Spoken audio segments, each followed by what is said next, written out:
live. Welcome to RanD meets Unplugged. After a lot of retooling and upgrading equipment, we are back. For our second episode, we have a truly special guest, a music lover and a passionate champion of the indie music scene. This man's passion for sharing and supporting is truly contagious. I'm truly honored today to be joined by David Cross, the multi-talented guitarist of the Flying Beets and the creative mind behind Sweet Beets IMD. Sweet Beets IMD, I'm sure you're already aware of them, is a tremendous platform that showcases some of the best independent music out there. If you haven't already checked them out, please make sure you do, but of course not until I've finished speaking with David. So I'm going to chat to David today about his life as a musician, his experiences in the indie music community, and his incredible work with Sweet Beets IMD. And whatever else might come up, I've got a few interesting questions for David. It is Independence Day. Happy 4th of July and all that from a Scotsman. So David, welcome to the show. I'm so happy to have you with me. Happy 4th of July. Are you having a good one? Yeah, it's been fantastic. I haven't really done much outside the norm. Woke up to a whole bunch of messages, woke up to a calendar full of objectives. Got lots of work that's fun work. And so I make the best of every day. Every day is kind of a great day at Sweet Beets. And you have any special plans for tonight? I don't know. What do you guys do? Your fireworks and barbecues and stuff like that? Well, not so much. As a younger man, I did. But, fireworks, they're kind of expensive. And right. and I tend to go to sleep a little earlier. So, it's just in a past life, they were a lot of fun. And my kids are grown. So, we'll watch them from afar. We live not far from a lake, so we get to see some show, nice. How about you? I guess y'all don't celebrate much over there in Spain, the 4th of July, but being that Christopher Columbus was Spanish, well, that's you true. Never know. That's true. We have a Columbus statue here in Barcelona. I think he was quite important. My history. I have good short-term history, but not from way back. I exposed myself as an illiterate. But no, I'm really happy to have you today, David. We had a little chat last week, and now we're going to go a little bit deeper into your experience and really your life. So, just taking me back, tell me about where did you grow up? I know it's in Texas, right? Yeah, I was in Methodist Hospital where the magic happened back in 1969. That's in San Antonio. San Antonio, interestingly, was dubbed, at least by San Antonio, as the heavy metal capital of the world as I was growing up. And we had a DJ at our local radio station by the name of Joe Anthony, who marketed himself as the godfather of rock and roll. And he credited it himself. And, I'm careful to you never know what to believe, but he credited it himself. And if you read some things, he's the guy that helped bring the new wave metal, the wave of British metal to the United States. He was also instrumental in getting Rush and Triumph to the United States. So San Antonio was very rich in culture, particularly in the metal scene. And that kind of influenced a lot of where I am and who I am today. I think a lot of people that come from these big music cities. I also grew up in Glasgow in Scotland, which has a huge music scene. You could go out any night of the week and find a really amazing band live. So I think those kind of influences, they stay with you. They keep you young at heart, because I always kind of miss that music scene. Barcelona has a scene, but I'm not really part of that scene. I don't think. I'm too old for that now. But so tell me what else about what was your biggest influences growing up in Texas, like musically? You mentioned Rush. I know that was a band that Tim from EWL also was hugely influenced by. Right. Well, when talking about a musical journey, it's really, really difficult, especially when you're somebody like me who just is flooded by visions of all the bands. And so trying to dwindle it down, Rush was the one band that when I heard, I said, I want to play music. Alex Lifeson in particular, that guitar. It took me a little while to understand the bass because I just didn't have the ear to even know what I was hearing. I had been playing guitar, acoustic guitar, for a while, but nothing very seriously until I heard Rush. And then I was like, okay, I'm going to learn how to play guitar. And yeah, that kind of set the journey. That led me into Iron Maiden was another very pivotal band for me. Later on in my bass life, particularly, obviously with Steve Harris. But really, I guess my musical identity was carved in the early to mid '80s with hardcore and punk rock. I had kind of gotten into the new wave scene a little bit, but when I heard the Sex Pistols and when I heard the Dead Kennedys, in particular, those two, and those seemed to be kind of the entry level punk rock bands that most of the kids, cut their teeth on. But that led me just to a curiosity, and that gave me a confidence to understand that, wow, there's so much more to music than I would have ever guessed, just by understanding and dissecting that. And so punk led to hardcore, led to more metal, led to grunge, led to alternative somewhere in that time. But since then, I appreciate it all. I can listen to a little country. I really like a lot of pop. But there's really nothing that I remember listening to that I still don't listen to. It's just well, you were saying about the Sex Pistols. I was watching a documentary about, I think it was mostly about the Sex Pistols, but it was that era in the 70s, and I wasn't really that aware of how controversial that kind of era was. They were banned completely from British radio. This the God Save the Queen song was like very, very offensive. And yeah, they were like, right. They were off the radio for years. And I never realized actually how I mean, of course you knew it was a rebellious era, but music doesn't seem to have that kind of power that it has today politically. And back then it was so influential. So you grew up in a really spectacular era. I think I missed a little bit growing up in let's say the 90s. I think it wasn't quite what you would have experienced. Not so much power and, I guess, controversy. So I guess we missed that in the UK, but we still have a lot of great bands. Like Britain ruled the world for a time. But yeah, no doubt. Definitely, so much of the music that I love comes from the US, and I guess for a lot of Americans, they love our music. So we share that for sure. Do you think Texas specifically, you mentioned the San Antonio scene, what bands come out of San Antonio? Well, let's see here. Legs Diamond, I believe, did. It wasn't so much the bands that were going out. It was the bands that Joe Anthony was bringing in.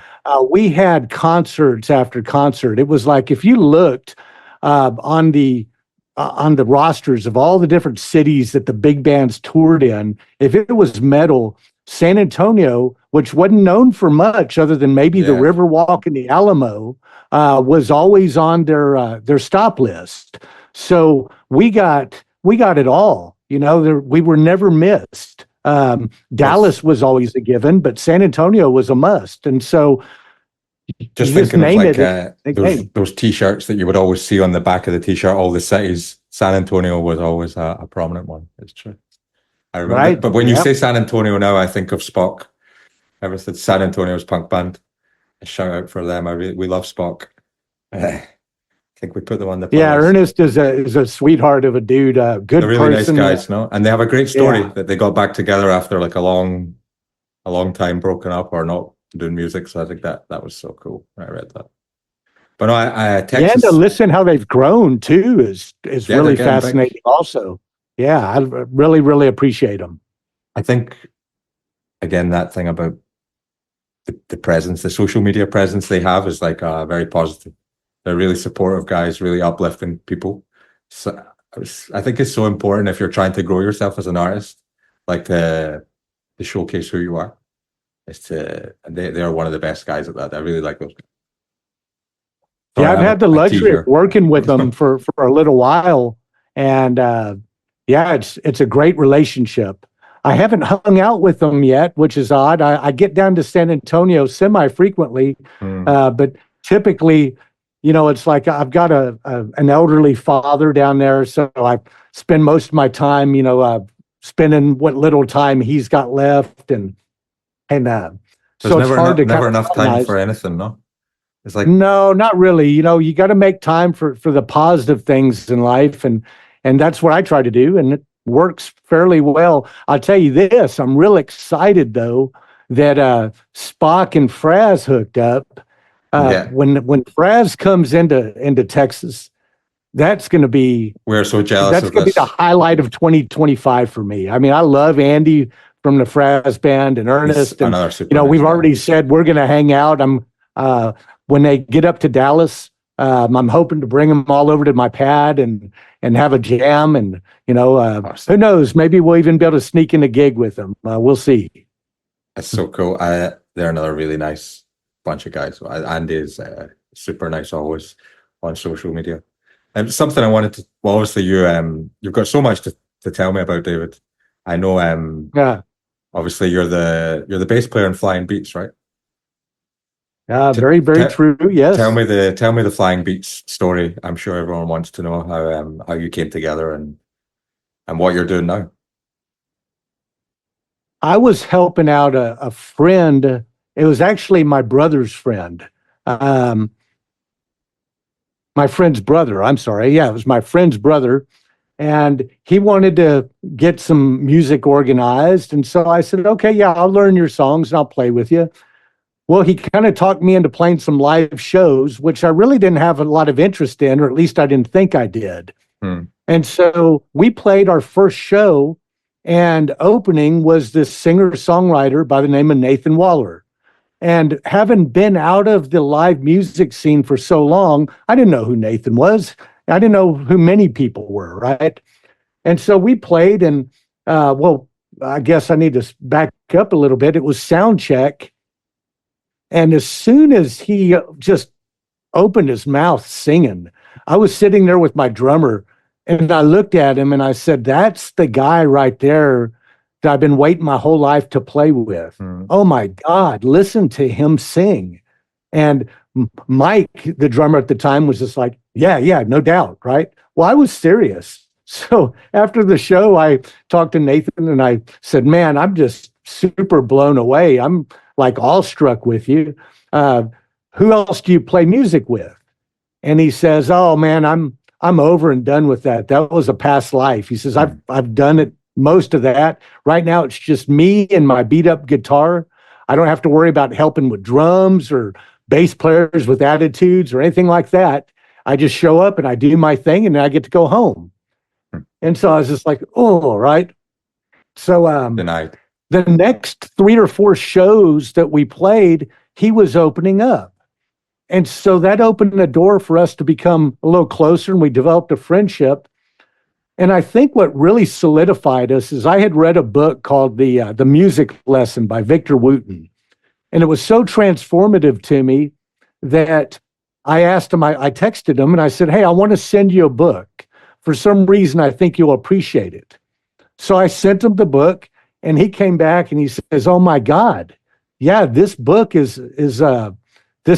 like life-changing. And so we developed this bond. And so the friendship came, and finally I couldn't take it anymore. I went and met him at a happy hour, and I just said, dude, I said, all I want to do, I said, I don't care about anything. Music to me is where I find complete joy in life. And I said, and when I play music with other people and can connect with them, there's no better way for me to connect. And I said, I would love to share that with you. And even if we just play at your house on the couch, or you come over to my studio, whatever we do, I want to play with you. I don't care what happens, no expectations. And he teared up and he says, my God, he said, how can I say no to that? He says, if we get together though, big things are going to happen. And I said, well, we'll see. I wasn't very confident as a bass player. I mean, at the time, I knew that I had the heart and the passion. I had been playing drums for a good while. I picked up the bass just to help out a buddy. And I've always loved playing the bass. I filled in for a band in the late 90s for a couple years. That's where I kind of learned a little bit about the bass. But I was just another guitar player that had an opportunity to help a band play bass. But now, yeah, I've devoted myself to the instrument and love it in every capacity. The experience with Nathan is it's magical. That's all I can say. It's you can see there's a good chemistry between you guys. Yeah, I think so. See that in your music and in the sound, obviously, because the music you have is really good. But just in what I've seen of you guys, you have a good chemistry. It's a really nice story that you have. I think, like, it's so beautiful when people can fulfill their musical passion. I think I can speak from my perspective, as I said it before, and no one listens, but I'm not a musician. But Deanna is the musician and the real inspiration behind RanD. And she is fantastic, Ryan. My God, when I listen to you guys, and I hear you daily. I mean, I've got you on so many playlists, and I hear you daily. I play you, at that certain alone time with the wife. I mean, It's like I play you during the day. Her voice is magical, and it touches me. I'm just, I can just see you too. Yeah. It's real nice to connect with you in that way. Well, she's like a super talented musician. Her whole life, playing the guitar. She started out in Colombia with her grandpa, who's a bossa nova player, and he taught her a unique method. So she knows like multiple chords and this special method that I can't explain because, like I said, I'm not a musician. So her whole life she's had this passion. And when I met her, she was kind of hoping that, when she discovered that I was a writer, she was like, maybe I could write her some songs. And it took about 7 years. We wrote a couple that were like Up All Night, for example, is an old song that I wrote a long time ago. Maybe one more that we didn't release yet. And they just sat there for years. And finally, like, Deanna had this desire to get a loop station. Mm-hmm. And after like years of wanting it, she finally got it. And then she started to do a course in music production. And like over the last, like, say 2 years, she's just built up so much technical knowledge to add to her musical talent. So that's when it was like, well, we have to start making some music now. And so for me, it's like, it's so cool to see her get so excited about that, because I think when you're passionate about music and you don't have an outlet to play all the time or do something with that, it's probably very frustrating. I can share it as an artist, like as a creator, which is my thing. I love to create and write, but for her, music is the thing. So I think your story resonates, and her story as well would resonate with a lot of musicians. Like what you said, we're in this community together. It's one of the things I wanted to ask you about today. I've got a lot of questions for you, David. Don't worry. So what I was going to say to you. Yeah. So what do you think? We've just gone over this, obviously, the rewards of being a musician. What are some of the biggest challenges you faced being in the Flying Beets and now kind of trying to get people to listen to your music? What would you say about that? I really had the confidence that people were going to like what they heard. We're a band that showcases the amazing talent of Nathan. Nathan's it's no secret, he's the talent of the band. And so the challenges were to reach a level where I felt confident, that I felt worthy, I guess, of being able to play and back him. I told him, I said, I'm not that good of a bass player, but I will turn into one. I'll become competent. I'll do everything that I can. And I said, all I ask for you is that, number one, you're always honest with me. And number two, that if you don't see me continually graduating and getting better and better and better, that, that we talk about it. Because, for me, I want to see this guy do well. I really do. I care about him. The misinterpretation about so much is that, we're looking to get rich or make a lot of money in music. I've got more than I will ever need. I like helping people. So that was one of the objectives that I told him. I said, I want to bring your music out into the world. That's kind of one of my goals. And if I can be part of that, then my goodness, what does that do?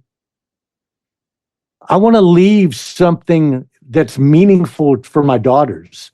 My daughters are both musicians. One of them's 19, the other one's 21.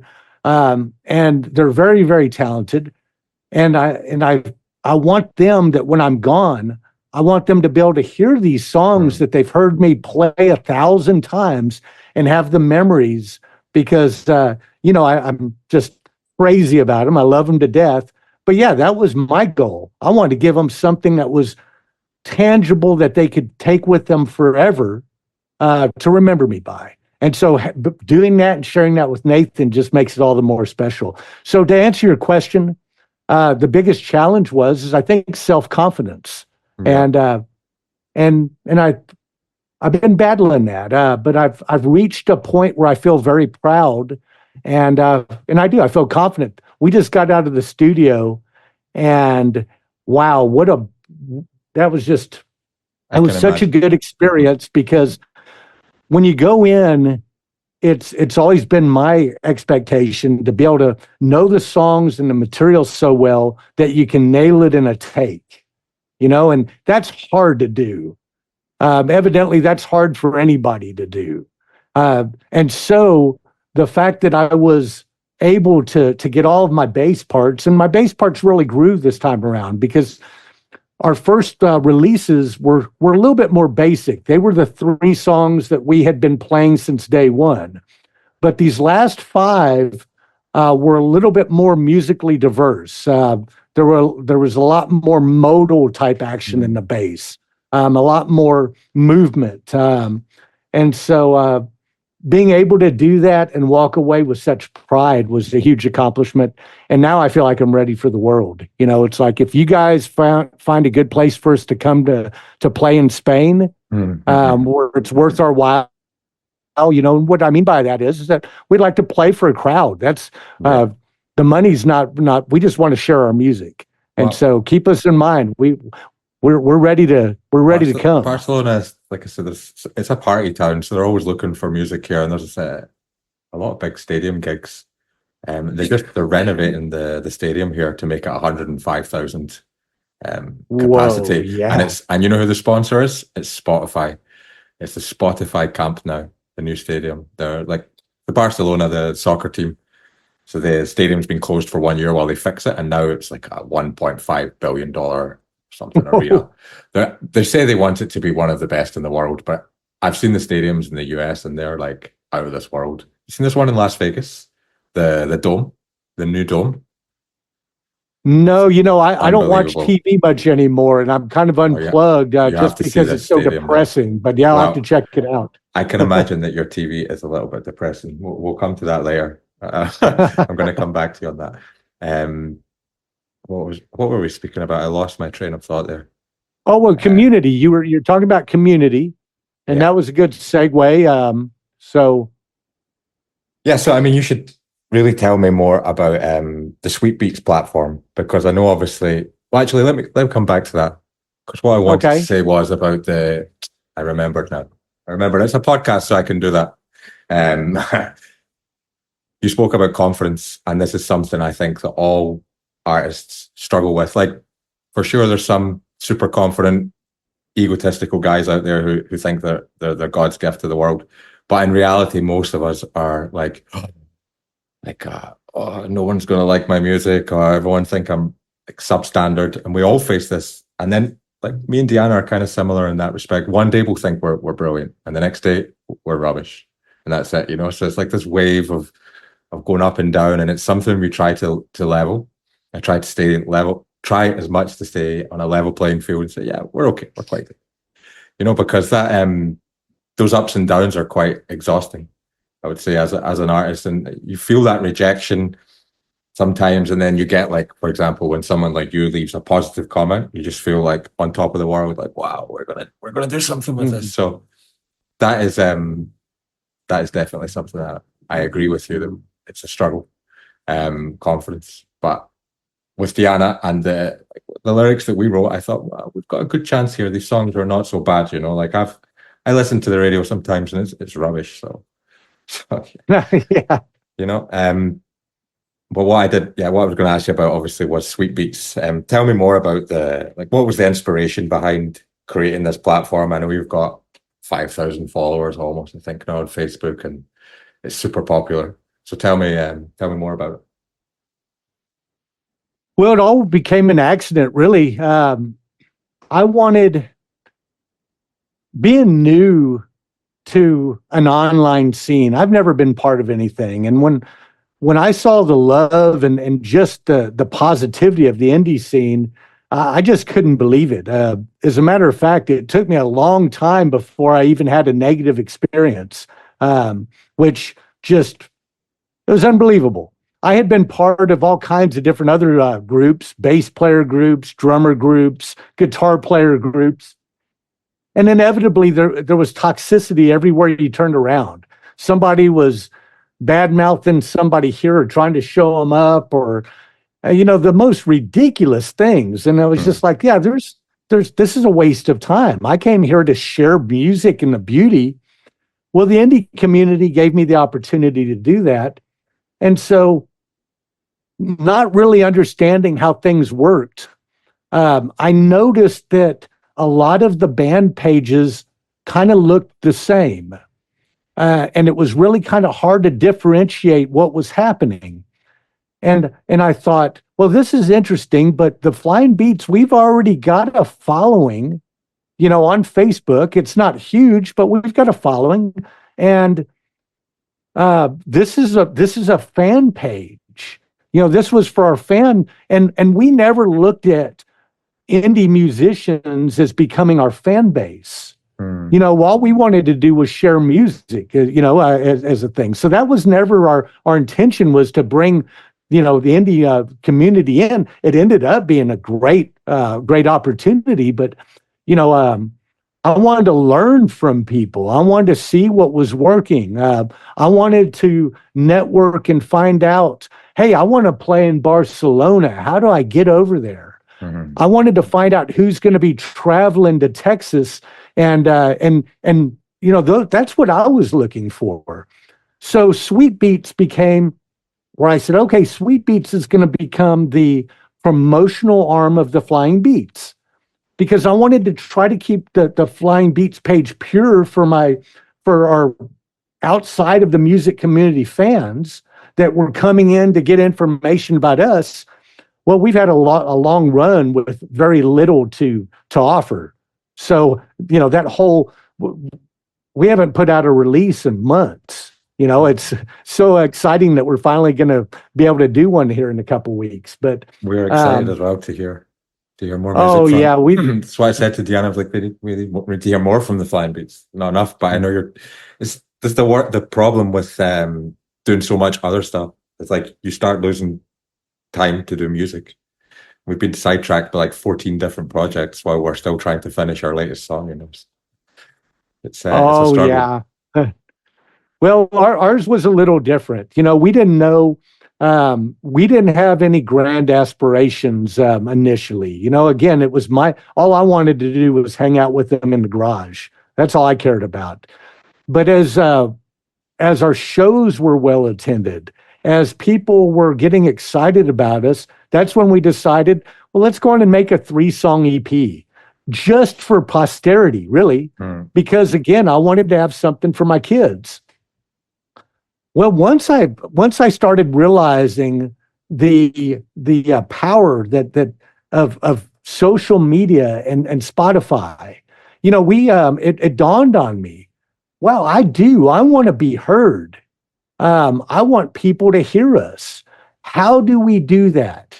What's the difference between us as a independent band and us as a band that might have major label or publishing assistance? And it all came down to know-how, who you knew, and money, right? That's where it came down. And I thought, okay, well, I can't match a big label, but I've looked at enough smaller indie bands that have done quite well. Let me find out what they're doing. Let me watch them. And so this kind of comes full circle, with Sweet Beets. As Sweet Beets was promoting other bands, really as just we were taken by the talent. We had no idea the amount of talent and how deep it reached. And so it became the relationships that we were forming. I mean, look at what happened with you and I. There was this trend going around where people were saying, hey, follow these people, follow them. Let's get their followership up. Well, we never cared about followers. And if you go back and if you look at my message back since February, when I got very active, I said, we don't care about followers. We want listeners. Yeah. And I used this analogy, and it's so funny because for some reason there's become this weird misunderstanding about what we stand for, and how that's happened, I don't know. But I equated it like this. I said, when was the last time you've ever gone to you've ever gone to an art museum and you only looked at 10% of a painting? I mean, have you ever done that? No. Yeah. No, you look at the whole painting or the sculpture or the photograph. You don't just cover up, a little bit of it so that you can see. You look at it all. And so again, you go back. There's a long history that I've got. You've got to listen to the whole song, because you're not going to be able to tell much in 10 seconds, 20 seconds, 30 seconds. You're not going to be able to even get a whole lot when it comes to listening just once or twice. There's always something in there. And so that was kind of what my message was. It was like, I don't want followers. I want people who are going to engage. And so anybody that was just following me, I started challenging them. And I was just like, hey, thank you for making me part of your world. We appreciate it. But how did you find us? Because I was curious. Well, you know what it was they saw a new fresh meat with a follow tag and they just tagged it. And it's funny, David, because you'll see sometimes like certain bands on Facebook, they have 3, 4, 5,000 followers. And then you go on Spotify and they've got like 20 monthly listeners. So it's evident that they're not building up a fan base. They're just follow. I don't know why people are so obsessed with it. It's weird, a weird kind of like obsession to get to a certain amount of followers, and that it means something really when it doesn't really mean anything if those people aren't engaged. Like you said, we get a lot of engagement compared to the amount of followers we have. I see people with 10 times the followers we have get half the engagement. So that just says to me that we're doing it well. That we've got real followers, yes. People that like our music who are following us because they saw a post that we liked, they saw a comment we liked, or, if that's vain, maybe that's not the best reason, but it's a reason. Not just because they wanted me to follow them. Because I don't follow people unless I'm interested in them, or they have like engaged with me in a meaningful way, even if it's just a little comment. Oh, I'm going to follow them because they left a nice comment. Let's check them out. Let's see who they are. But yeah, absolutely, it's a weird fascination that people have with social media, and I don't know what it means. But with Sweet Beets, like you say, it's such an interesting way to develop this community of musicians, because we are interested in music. So naturally we want to support other bands because we listen to them. We're like, they're really good. It's like an obvious kind of thing, even though it doesn't seem that obvious to a lot of people. Right. Well, and that's what I've been saying. I've been saying to the community, let's, my goal is I don't care about followers. I want to build an audience. Right. I want to attract people that are engaged, that like the music, that don't care about the numbers. Because if you can build that, and if you can tap in and find those people, then guess what happens? Everything balloons. And so, there's been a lot of talk about how worthless certain efforts are. And I've always thought the only bad effort when it comes to trying is something stupid like fake streaming. Yeah. Again, I've been completely against it. I can give you names where I've given people messages and I've said, please get this message out to your followers. Well, I didn't see any action happen. I was just like listening, streaming on mute. Again, I've been preaching this forever. Don't do that. Yeah. Spotify, I've verified. Spotify knows when you're streaming on mute. It doesn't make any sense. Streaming around the clock without any intention. Again, you're telling me that Spotify can't see and has an idea of what's a real, authentic listen. This is about engaging and creating an audience. And so Sweet Beets, what it turned into, people started asking me questions and they were asking me for help. And I was like, well, I'll share with you what I know what to do or what I've done. And then people started asking me to do things I've never done before, like press releases. I've done some for me, but I've never done a press release for anybody else. Help me launch a song.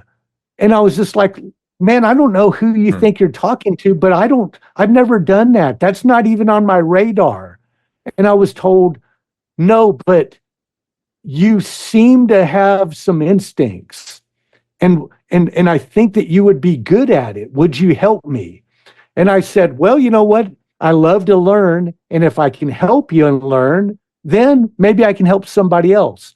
And so next thing I know, I'm helping people launch songs. I had another person come to me and say, wow, man, we love your Wednesday rally. And it was somebody within our indie community, very supportive, Adam from Stolen from the Sky. He came from me and he says, would you mind launching we want to plan the release of our song around one of your Wednesday rallies. And I said, wow, that's brilliant. Of course we'll do that, Adam. Adam's been working with me for months, since February, where, we've been working together. We've got a whole group of people that aren't trying to do anything other than support one another. And we become a family. And we're looking for more people that want to be part of this family. There's nothing that we're doing in Driven or Sweet Beets that where we're charging anybody for anything. Now, fast forward, there may come a time where I become very efficient at doing some things and where I become overwhelmed with people asking me to help them. And the truth of the matter is I'm not looking for a job. I never was. This is fun for me. And as long as it remains fun for me, I'm going to keep doing it. But if there comes a time where it's just like, I can provide meaningful help, then what am I going to do is I'm going to look for people who want that opportunity and teach them how to help other people. I'm not looking to do all of this stuff. I mean, as it is, I've conceived a few things. I've shared them. I've said, I don't really want to do much more, but this is something that works. If you want to take this and grow the community with it, I think it's a great thing to do. It helps a lot of people. And so, yeah, that's where Sweet Beets came. And more people are coming to me and just with ideas. Sweet Beets is nothing but an amalgamation of community people that came to me and asked for help in some capacity. And what did I do? I brought them in. As a matter of fact, and not many people know this, but when I brought in a whiskey club to what was then the Sweet Beets Boost Club, that whole, our Boost group, that whole thing was born because Rive, from his theory, he had a plea for somebody to help, for people to help stream his material, because he had an opportunity that should he gain 5,000 streams, it was going to unlock an opportunity for him. I didn't know Rive well, but I said, you know what, I can help. So I spent a couple afternoons listening and doing a deep dive into his catalog. I said, hey, I'm happy to help. And then he's thanking everybody. He was so appreciative. His numbers went up. He was reaching some objectives. Well, then there was another couple people where I saw them asking the same thing. So I created a playlist for me, just for me. It didn't have any of my music on it, and I didn't even share it to anybody that I was doing it. At this point, I had 4 bands on it that I was streaming every day, just because I wanted to coordinate something that would help these people. I was like, wow, these are great people, good music. Then I thought, wow, why don't I bring these 4 people together and see if they want to help each other? And I invited, 4, and so we started out with 10, and that was as big as I planned to let it go, until it dawned on me. And I was thinking, oh my God, there's tremendous opportunity if we can only get people to understand and see it. And I went on a mission. I tapped, you name it, if they were prominent in the community, I tapped them back in February to try to bring the community together. And so I don't claim that it was my idea, because I don't subscribe to the fact that ideas are anybody's. It's an organic thing, the community. I mean, there is no official community. It's just an organic sharing of ideas, knowledge. Everyone has their own talents, and this is what I'm finding, is that the more people you have, the more ideas, the better you're gonna go further, because someone like you can only give, you're giving a lot of great ideas to us of things that we can do, and it's taken us to different paths in our brain that we wouldn't have gone down without that knowledge that you share. And like you say, the more people you bring into the community, it's only of benefit for the people that are in it. So I don't see any negative. I don't see any negative either with promoting, like you said, about doing anything for money. People still want to make money in life. So for me personally, it's there should be no shame in saying, oh, I'm trying to be a musician and I want to make a living out of it. If that was your target, what's wrong with that? I don't get it. I don't get why anyone should be against someone trying to do something. It's not just about music. Of course, people have some ideas. Maybe they say, well, they don't want to pursue that. But I don't know, if someone was offering you $100,000 a year to play live music, I think you're going to do it. And I would do it, because yes, something that you love to do. I would much rather do that than even as a writer, I write football betting previews and stuff like that. And I do sports articles. I'm a journalist, but I'd much rather just be being paid to be creative than being paid to do something that's for someone else. If you're getting paid to do your own work, it's the dream. So anyone who's going to trample on that, I think, is wrong-headed. But in any case, the community is mostly, my experience is just a sharing of ideas, a sharing of positivity. We get so much great energy from other people's music, from their feedback, from their sharing of your work. It's all been good vibes for me. And inevitably, there's going to be some negatives that come with that eventually. But yeah, well, I mean, I get it.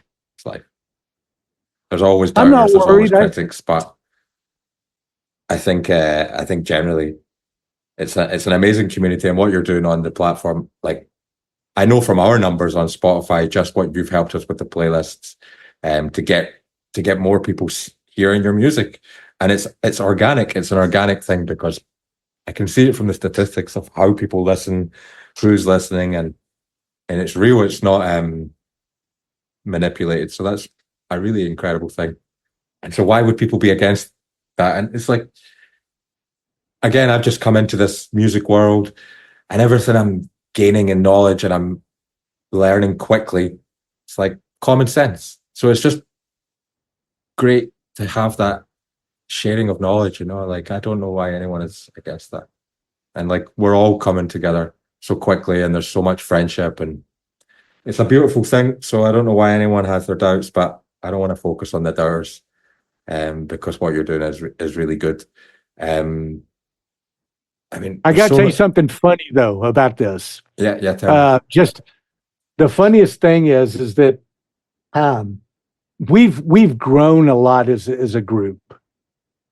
We've grown in understanding things that work. And what we say is, what does work mean? We're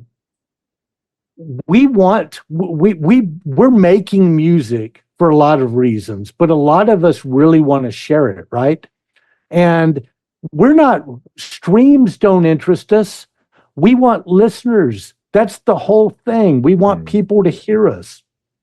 Now, if you can, because we're all reduced now to these social media experiences, if you want, these are the tools that we have. And learning how to master them and putting them to your benefit only makes sense if you want people to hear your music. And I don't understand why that would be a bad thing. And so we're trying to learn, and we've learned some things about, okay, these certain behaviors trigger this reaction. These are some algorithmic things. And, there's no bad effort. The things that are going on in this community are fantastic. I love what I'm seeing. The booming of playlists. My gosh, I was so excited to see the things that are happening, because every time that we have an opportunity to be on a playlist, that's a good thing. The more playlists, the better. It's like there's no competition as far as I'm concerned. What the challenge is to get people to listen to them. And that's always going to be a challenge. Well, that's another thing that we've studied.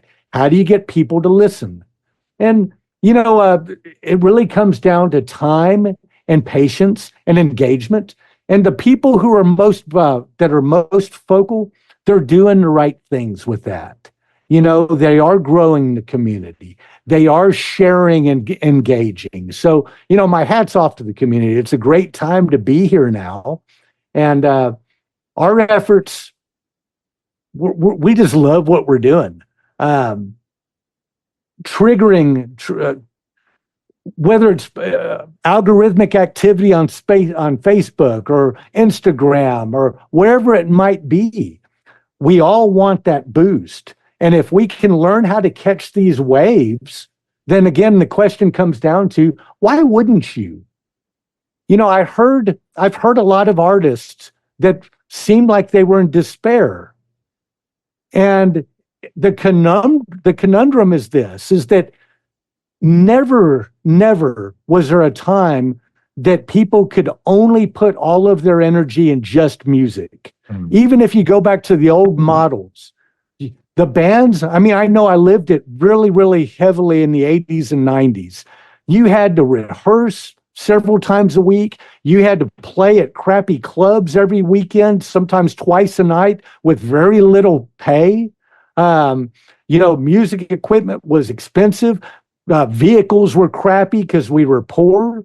It wasn't an easy lifestyle, but that's what it took. And you did that in hopes that maybe you would get noticed. Maybe you would gain some traction. And as you gain traction, then what happens? Well, if you get noticed by the right people, opportunities circle. I know it firsthand. We got to play some A&R showcases. It was just, it's neat. Well, today it's a little bit different, but you can't just make music and not do anything with it and expect something to happen. If you want listeners, you have to work to get listeners. So you're going to pay one way or another. You're going to have to work for it, you're going to have to engage for it, or you're going to have to pay for it.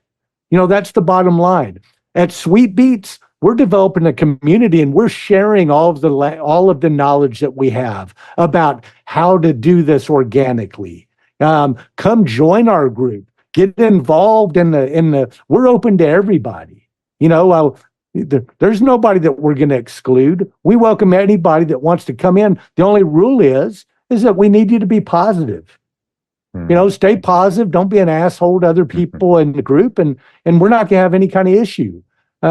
Those who want to put forth the work, who are very visible, well, we're going to reward. How do we reward them?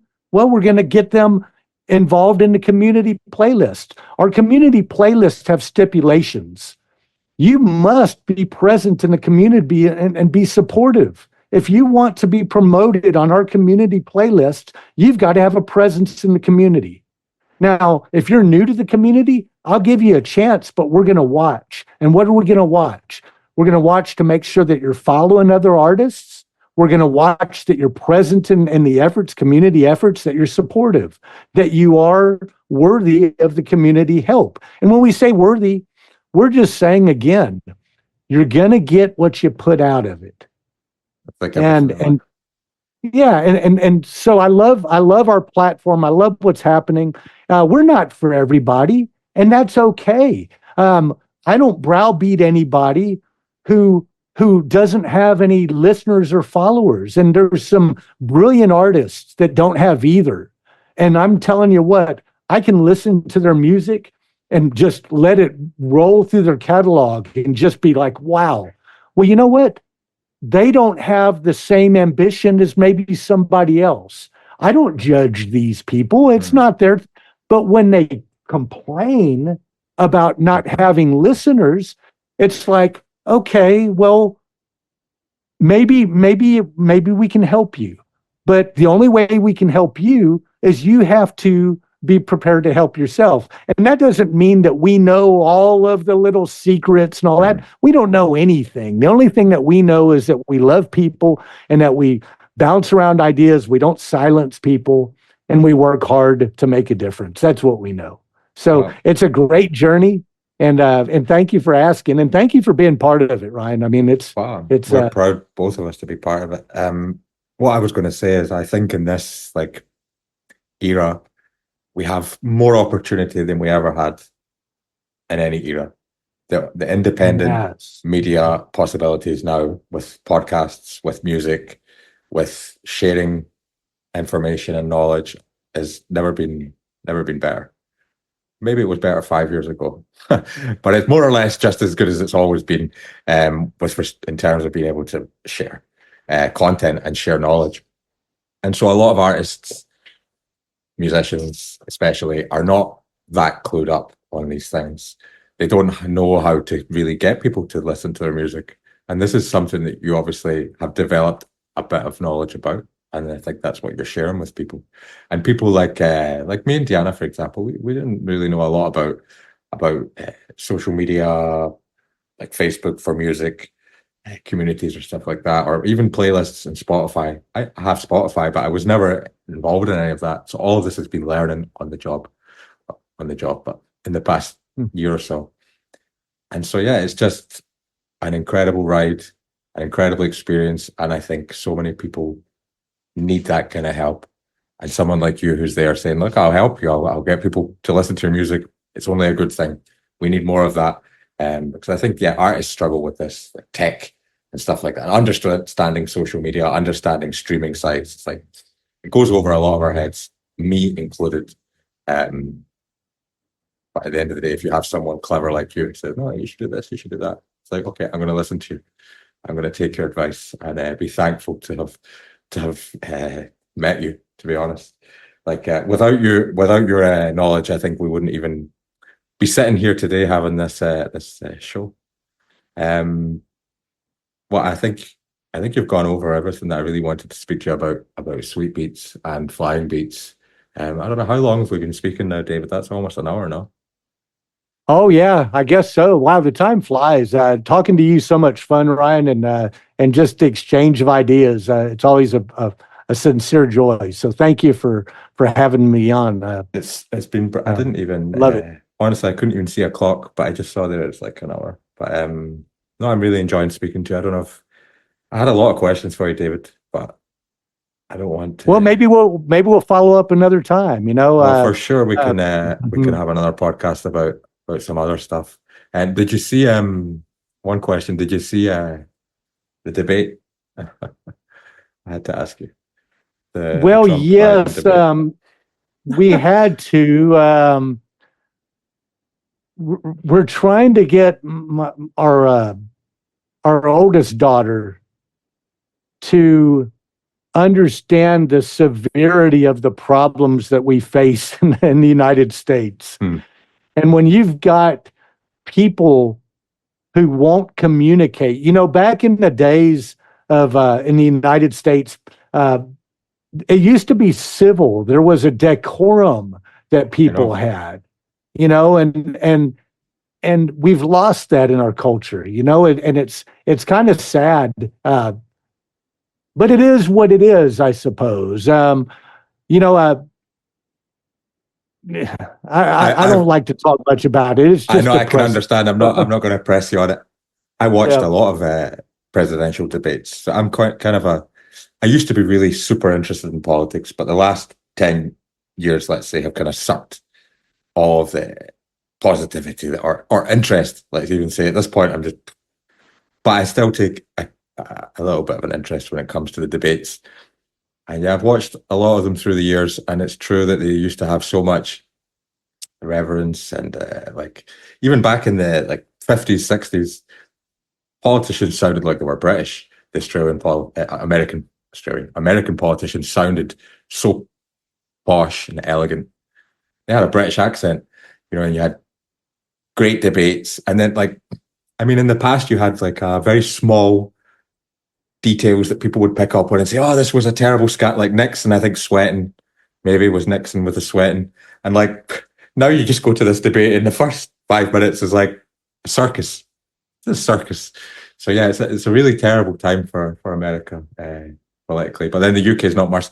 We just had an election today in the UK. I don't know. I don't care. I have no interest now in politics. I just quite enjoy the Trump-Biden rivalry as a comedy kind of drama show. I was speaking to Tim about this. For me, it's just always been like a sport. US politics is a bit like a sport. And if you like sports like I do, I love statistics. I love just all the nonsense that comes with it. And so yeah, I can laugh at it, but I'm not an American, so I should probably not laugh too much. No, trust me. I've had this opinion that just the world watching us is just going, wow, and it's politics itself. What happened to welcoming dialogue? What happened to trying to discuss and have a debate? But there's no debate. That's just them taking insults at each other. And when they started arguing about golf, I was thinking, okay, this sums it up right here. This is what we're reduced to. And so it's sad. I don't know what's the future of our world is like. I'm just thankful that I've got music to get me through. If it wasn't for that, I might go bald, pulling my hair off. I've switched off from the politics basically the last year with the music. I couldn't tell you much about what's been going on, and I used to really be every day following it very closely. But yeah, it's true. Politics is like that all over the world, though. America's just the best, the big show, big drama show of politics. It's like the number one most viewed. But that's all. Well, that's I won't extend you any further than that, David. It's been brilliant having you on the show. So happy to speak to you and learn a little bit more and get people to hear your story because you are such an incredibly valuable member, I'd say leader almost in this community at this point. There are a few that we really have big respect for, and you're definitely one of them. So what an honor it's been having Tim for the first podcast. It was maybe not the best quality, but this one I think is going to be better. So thank you so much for being on the show. And yeah, thank you so much. All right, again. It's man. just been Well, hey, wonderful. all right. Loved Hey. it, Ryan. I'll catch you later. Thank you, David. Out.